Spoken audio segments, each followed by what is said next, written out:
చితి మంటల సహగమనం ఒకసారే బలి చేస్తుంది.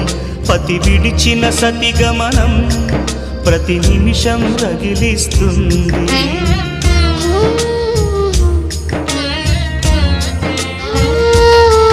ఆ జ్వాలలతోనే జీవించేటి ధైర్యం అందిస్తూ ఓ బంధువులారా దీవించండి దీర్ఘ సహనమస్తు.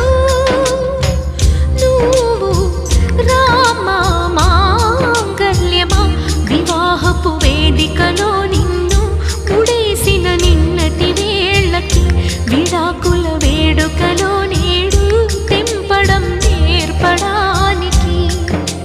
పందిరి వేసిన ఆకాశానికి యువమ్మా ఆహ్వానం, పీటలు వేసిన ఈ నీలమ్మకి యువమ్మా ఆహ్వానం.